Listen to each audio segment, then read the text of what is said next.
already. Hey, everybody doing? I am G, the seeker of truth. This is Spiritual Stake, and yes, your spirit is at stake.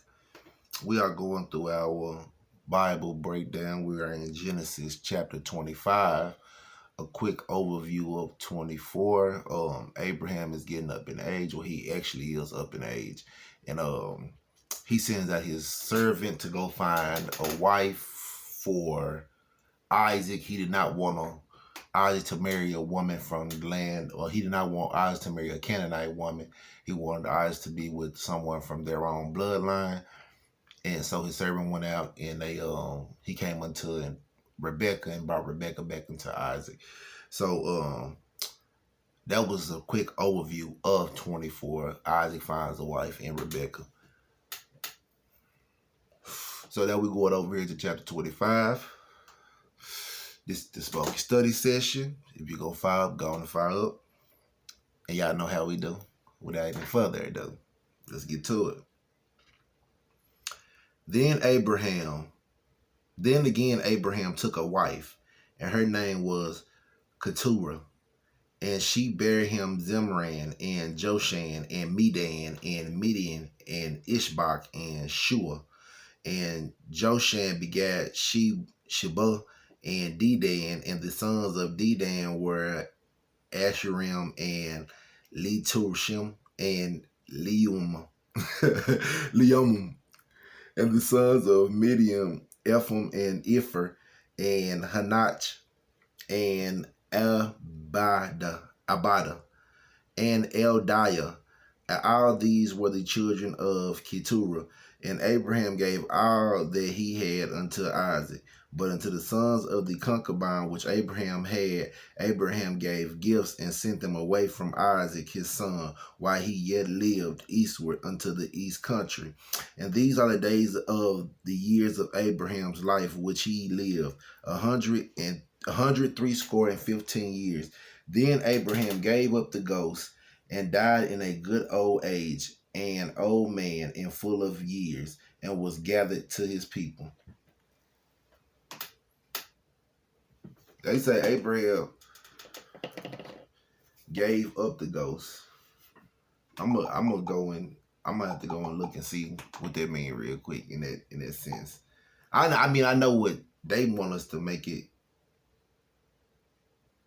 What I'm trying to say, I know how they want us to perceive it, but I just want to see what is the real.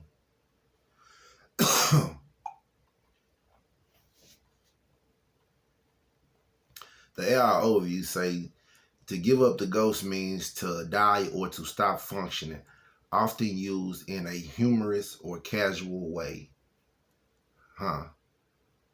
Figurative meaning, the phrase is an idiom meaning that it has a different meaning than the literal word suggests.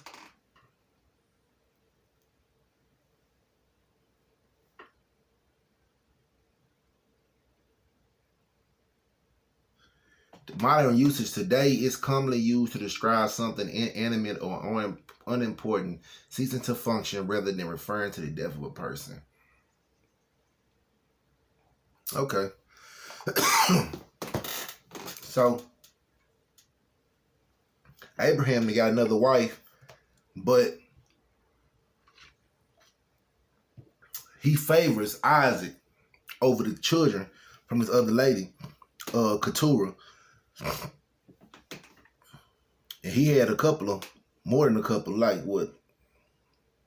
1, 2, 3, 4, 5, 6. He had 6 by Keturah.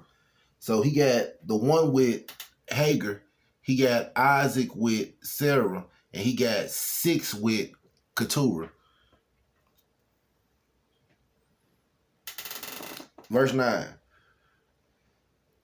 And his sons Isaac and Ishmael buried him in the cave of Machpelah in the field of Ephraim, the son of Zorah, the Hittite, which is before Mamre. The field which Abraham had purchased of the sons of Heth, there was Abraham buried, and Sarah his wife.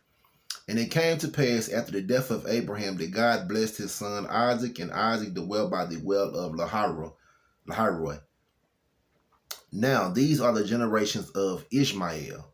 Abraham's son, whom Hagar the Egyptian, Sarah's handmaid, bare unto Abraham.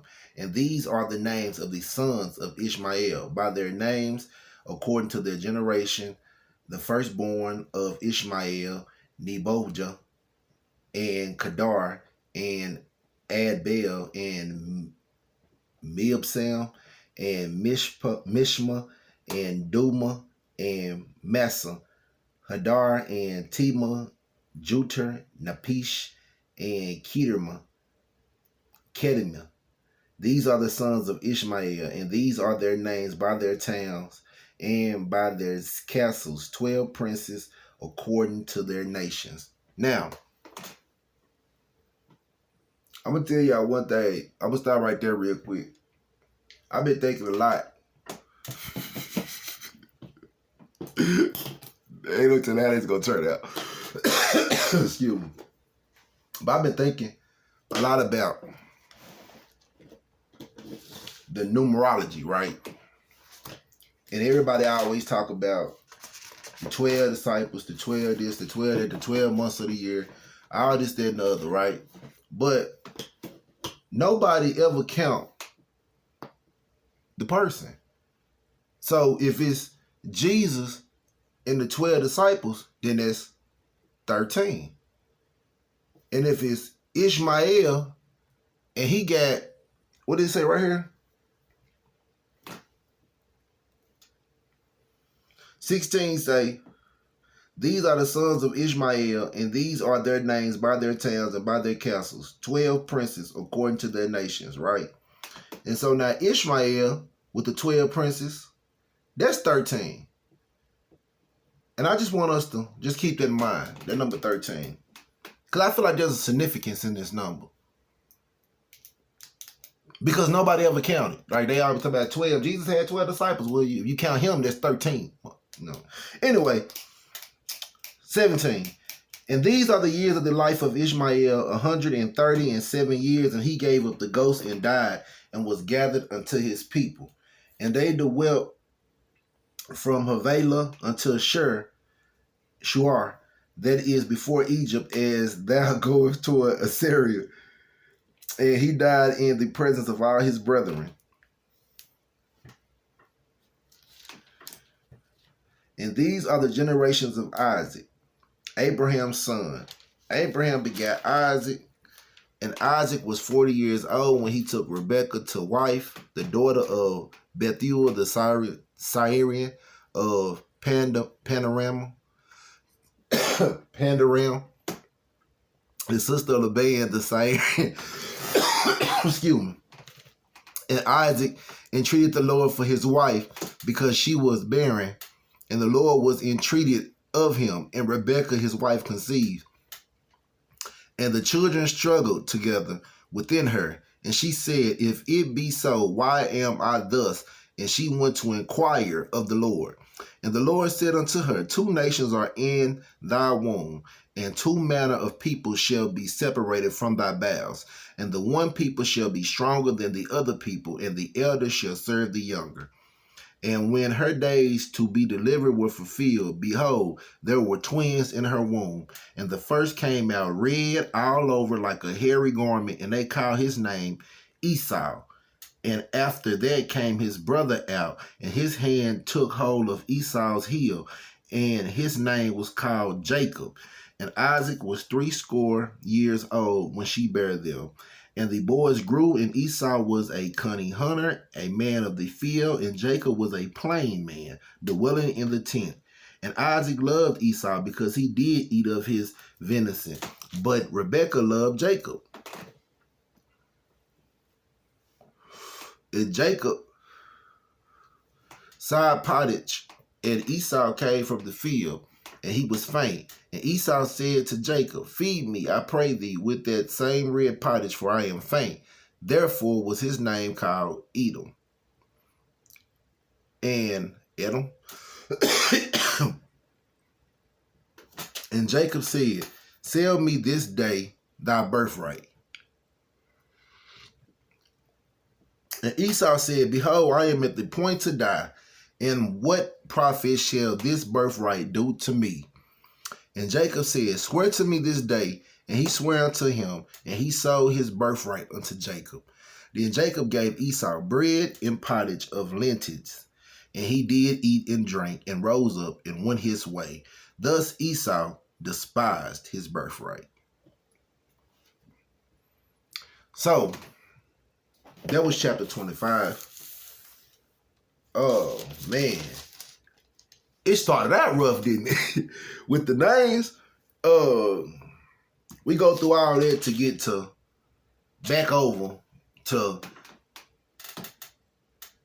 Jacob stealing Esau's birthright. And I guess you can't say he stole it. They did, what you say, even if fair exchange ain't robbery. That's what they say. Fair exchange ain't robbery. So, I guess in a way, when Rebecca became pregnant, they say the twins was born inside of her, and she went and inquired of the Lord. So, you know, this is just another example that I know everybody, it probably just shot over you, of how they went directly to God. And they got direct answers back. And the things that they heard and the conversations that they had, they came into fruition because he said the elder shall serve the younger. Well, Esau was older than Jacob, but with Esau selling Jacob his birthright, that technically put Jacob above Esau. I'm just saying. We connect the dots over here, baby. That's what we do with Spiritual State. Anyway, like I say, that was Genesis chapter 25. Jacob got Esau birthrights because Esau come in from the field. Esau hungry. He tired. He like, I'm about to die. I'm going to go on and sell him anyway. Ain't no sense in me having no birthright. I ain't going to be here. So he gave him to Jacob. Jacob gave him some bread and stuff. But this supposed to be your brother, though. I don't understand. They talking about the business. Whatever. Because what I've been reading about the old times, like, this him? It's wicked. But anyway, I ain't going to hold you no longer. I am G, the seeker of truth. This here is Spiritual State. This end of today's smoking study session. And until next time, y'all stay elevated.